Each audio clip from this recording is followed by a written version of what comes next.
Hello Wastelanders, this is Genesis, and welcome to the final guide of unique equipment for Fallout 3. In this video we will be obtaining the one-of-a-kind weapons, armor, and apparel that can be found in Broken Steel. Thanks to the Fallout Wiki, I will be showing you the basic stats of each piece in this format. Let's begin, shall we? After the events of Project Purity, the Brotherhood tasks you with taking out the Enclave for good. About midway through this expansion, you will end up in the Presidential Metro. In one of the large stairwells of the Presidential Metro, you will find someone's remains and a holodisc next to them. It contains a very sappy and somewhat sad apology from one wasteland lover to another. It also tells you to bring this message to La Maison Beauregard Hotel in East Georgetown.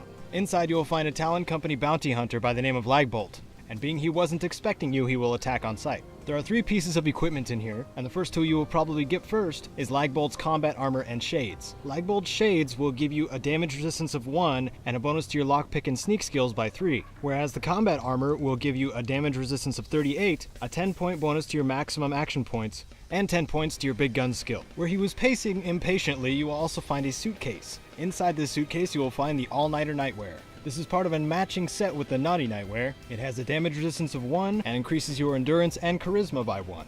After that slight detour, the quest progression will lead you to Adams Air Force Base after a ride in the Presidential Subway. In Adams Air Force Base, you will find 4 of these unique items. After you pass through all the hangars, you will find yourself at the Mobile Base Crawler.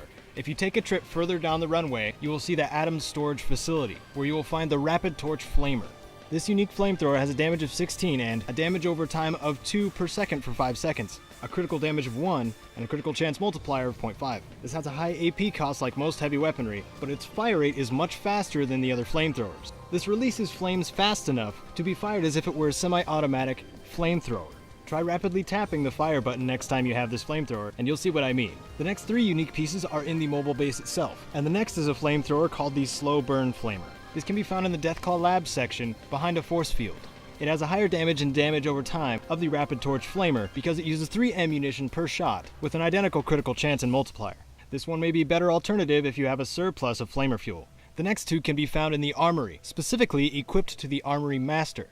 The weapon he carries is called the Precision Gatling Laser. It has a base damage of 8 and a critical damage of 6, and though it has less damage than the Vengeance, its critical chance multiplier is substantially increased, so players with a high critical chance will find this Gatling Laser more effective.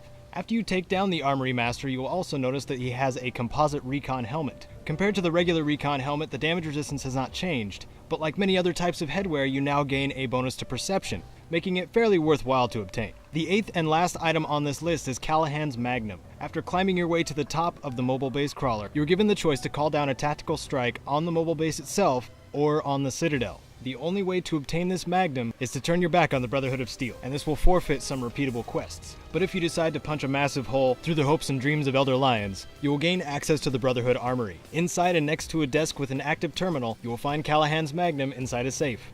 This unique scoped 44 even surpasses the Black Hawk in all aspects. Its base damage is 65, critical damage is 50, critical multiplier is 2, and action point cost is 25. This, my Wastelanders, is the most powerful handgun in the game. For lore purposes, probably not worth destroying the Brotherhood of Steel, but for collective purposes, this is a must-have. The choice, as always, is yours. And that, my lone wanderers, is all the unique weapons, armor, and apparel you can find in the Broken Steel expansion. If you found this video useful, let me know in the comments. I'd love to hear from you. And show some thumbs to indicate to other viewers whether this is worth viewing or not. Thanks for watching. This is Genesis, and may you wander the wasteland like you own it.